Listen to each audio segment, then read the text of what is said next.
पूज्य गुरुदेव की, पूज्य गुरुदेव की, पूज्य गुरुदेव की, पूज्य गुरुदेव की, पूज्य गुरुदेव की, पूज्य गुरुदेव की, पूज्य गुरुदेव की, वंदनीय माता जी की, आदरणीय छोटे गुरुदेव की, आदरणीय छोटे गुरुदेव की, पूज्य गुरुदेव की, पूज्य गुरुदेव की, पूज्य गुरुदेव की, पूज्य गुरुदेव की, पूज्य गुरुदेव की। सब बैठ जाएंगे।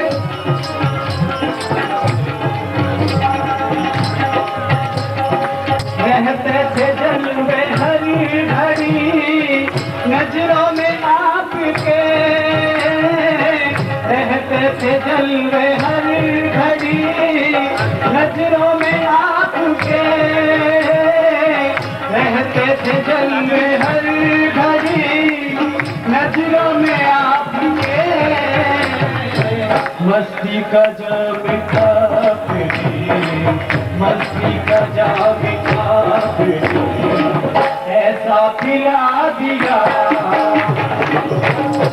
तुम्हारे प्यार में, सतगुरु तुम्हारे प्यार में जीना सिखा दिया मुझको तुम्हारे नाम में, मुझको तुम्हारे नाम में इंसा बना दिया।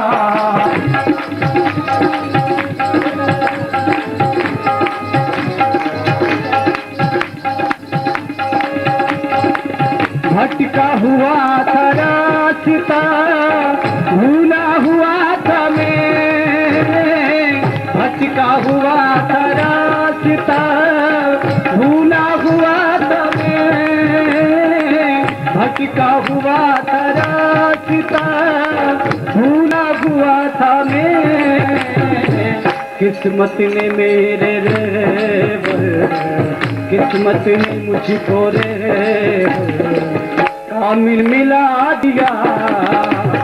और सतगुरु तुम्हारे प्यार में, सतगुरु तुम्हारे प्यार में जीना सिखा दिया मुझको तुम्हारे नाम में, मुझको तुम्हारे नाम में इंसा बना दिया मुझको तुम्हारे नाम में इंसा बना दिया।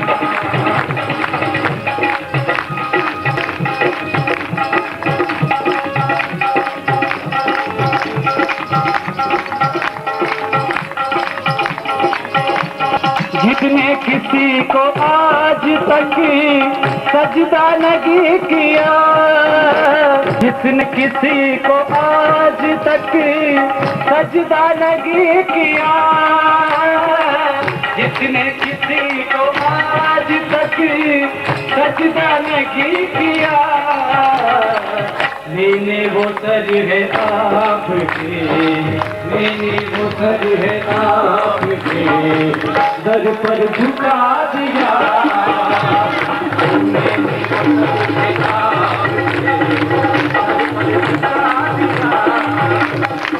सतगुरु तुम्हारे प्यार में, सतगुरु तुम्हारे प्यार में जीना सिखा दिया मुझको तुम्हारे नाम ने, मुझको तुम्हारे नाम ने इंसा बना दिया मुझको तुम्हारे नाम ने इंसा बना दिया।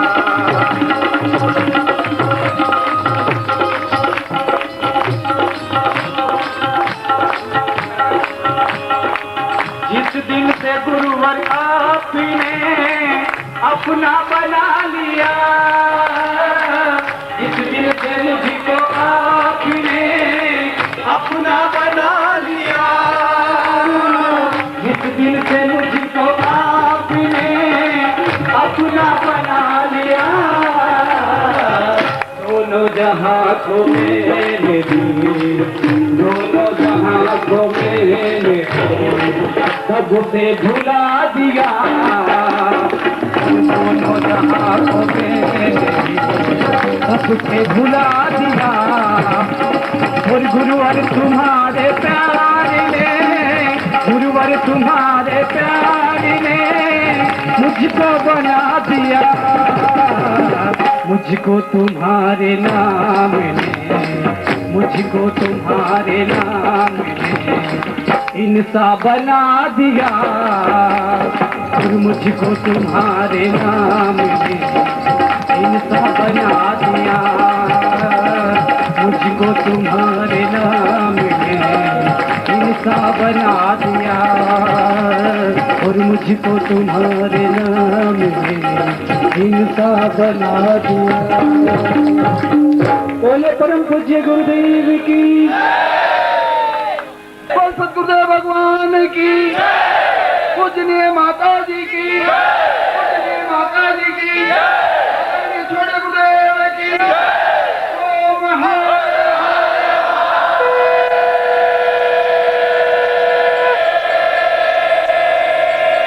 आदरणीय पूज्य भाग्योदय दीक्षा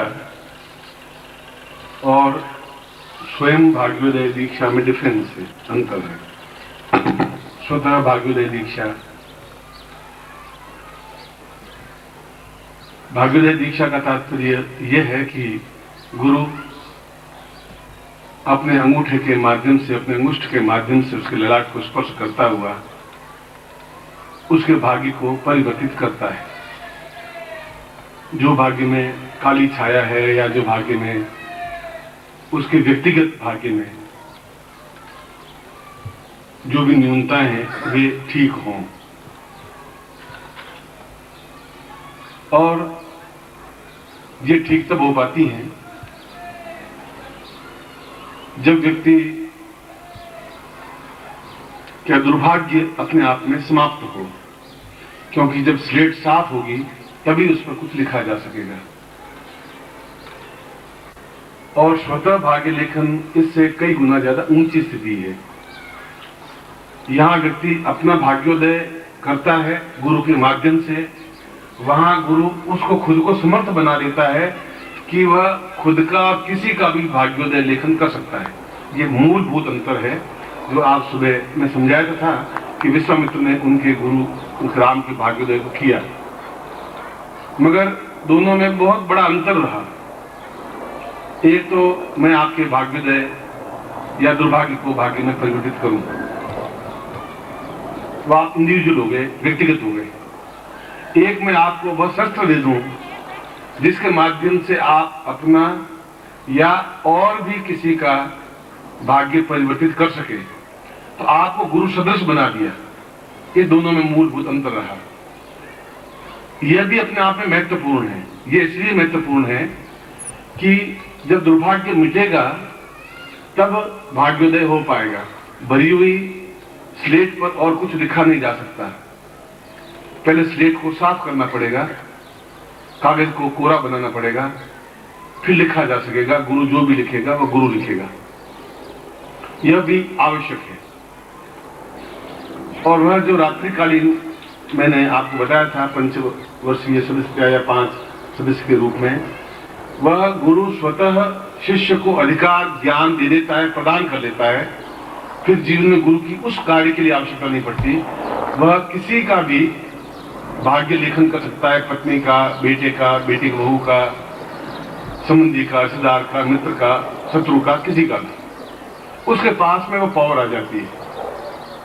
यह भाग्योदय ये मुझे स्पष्ट इसलिए करना पड़ा कि 4-5 लोगों ने मुझे पूछा कि गुरुजी इसमें डिफरेंस क्या है।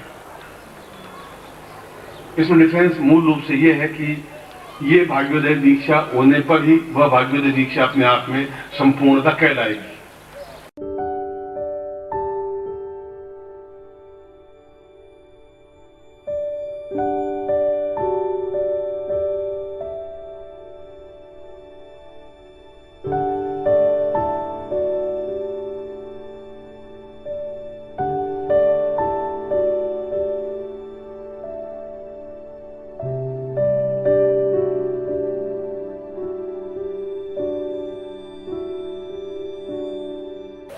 क्यों कहलाएगी कि यह भाग्योदय दीक्षा गुरु द्वारा आपके भाग्य को परिवर्तित करने की क्रिया है। या इसको पूरे शब्दों में कहें तो आपके दुर्भाग्य को मिटा करके उसके ऊपर भाग्य लेखन किया जाए। जीवन में जो भी आने वाली मुसीबतें या समस्याएं हैं उनको गुरु द्वारा ठीक किया जाए। एक बात तो गुरु द्वारा किया जाए, बस वहां आकर के बात समाप्त हो गई। मगर वह तब हो पाई जब मतलब आपका दुर्भाग्य आगे आने वाले टाइम में जो भी दुर्भाग्य है वो मिटा। रात्रि को भी अगर मैं कर पाऊंगा तो दुर्भाग्य मिटन करने के बाद में उसको वो अधिकार दे पाऊंगा शिष्य को कि वह अपना या किसी का भी भाग्य लेखन कर सके। आपका भाग्य लेखन किया, फिर आपकी पत्नी का रह गया या पुत्र का रह गया या पुत्र वधू का रह गया, आपने खाना खाया, मैंने आपको थाली में परोस दिया, आपने खाना खा लिया, मगर ये जरूरी नहीं कि आपने खाना खाया तो पत्नी के पेट में भी चला गया। या सुबह में या तो मैं स्पष्ट नहीं कर पाया या मैं समझ गया कि आप प्रज्ञा हैं तो आप समझ गए होंगे बात को, तो दोनों में से कहीं कहीं बीच में इसलिए 4-5 शिष्य आए भी कि हम भाग्योदय दीक्षा लेना चाहते हैं गुरुजी, मगर उसमें इसमें डिफरेंस क्या है, अंतर क्या है। तो मैंने सोचा कि वास्तव में मेरे कहने में और इनके समझने में थोड़ा बहुत अंतर रहा, मगर ये आवश्यक इसलिए आवश्यक है कि जब स्लेट खाली होगी तब मैं आपका भाग्योदय लिख भी सकूंगा और तब आपको अधिकार भी दे सकूंगा। भरी हुई प्लेट पर लिखूंगा भी क्या, उसमें जो कुछ लिखा हुआ है उसको जब तक मिटाऊंगा नहीं तब तक बिल्कुल सही ढंग से लिख भी क्या पाऊंगा। लिखना और फिर आपको और भी किसी के भाग्य को लिखने की क्रिया देना, ये बहुत बड़ी बात होगी, डिफरेंस हो गया। आपको थाली में खाना परोसा और आपको उतना राशन दे दिया कि आप खाना बना करके 100 लोगों को खाना खिला सके जिंदगी में, पूरे जीवन भर। वह अधिकार आपको प्राप्त हो जाए, वह अपने आप में उच्च कोटि की विद्या है, उच्च कोटि का ज्ञान है, उच्च कोटि का चिंतन है। मगर उससे पहले भी यह भी जरूरी है, इसलिए जरूरी है कि जब तक आपका दुर्भाग्य मिटेगा नहीं, स्लेट कोरी नहीं होगी, तो रात्रि को भी लिख नहीं पाऊंगा और इसमें भी लिख नहीं पाऊंगा।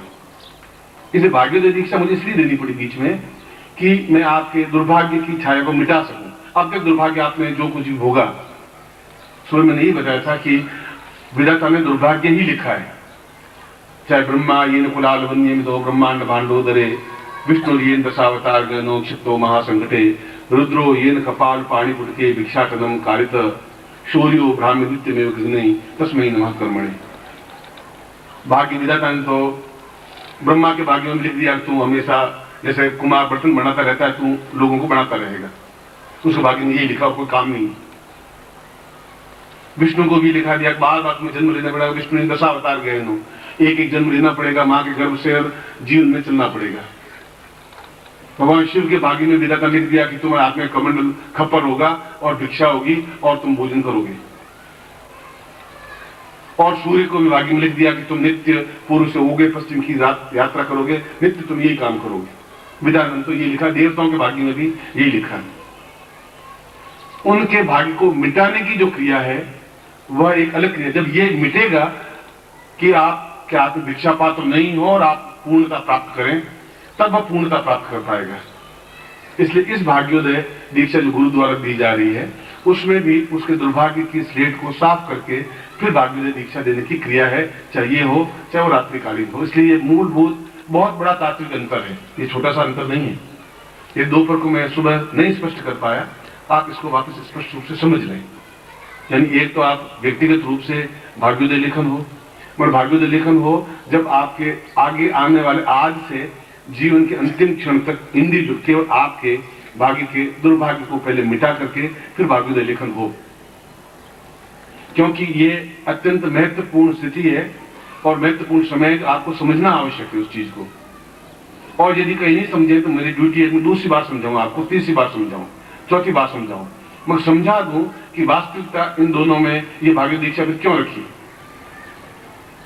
ये इसलिए रखी कि आपके जो लिखा हुआ भाग्य है वो तो मैं आपको भी खड़े हो जाए, मैं आपको बता दूंगा। आप में से कोई भी यहाँ खड़ा है, आपके आगे आने वाले भाग्य में क्या क्या है, अब उसके ऊपर उसको मिटाने पर ही भाग्योदय हो पाएगा। जो लिखा हुआ उसके ऊपर तो लिखेंगे तो न तो वो हिंदी पढ़ पाएंगे, न ऊपर अंग्रेजी अक्षर लिख पाएंगे, वो पढ़ पाएंगे। और उसमें आपको खुद को ही पूरा अधिकार दे दिया जाता है। फिर उस दीक्षा को दूसरी बार आपको लेने की आवश्यकता नहीं होती, क्योंकि आप में वो क्षमता आ जाती है, आप में वो सामर्थ्य आ जाती है जिससे कि आप अपने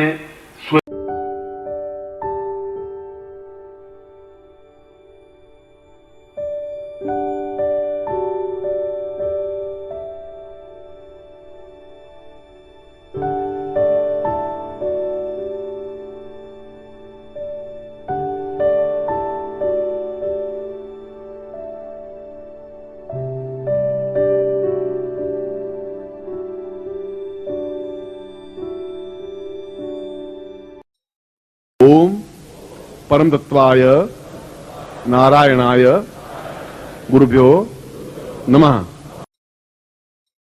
ओम ह्रीं मम प्राण देह रोम प्रतिरोम चैतन्य जाग्रय ह्रीं ओम नमः। ओम भूर्भुवः स्वः तत्सवितुर्वरेण्यं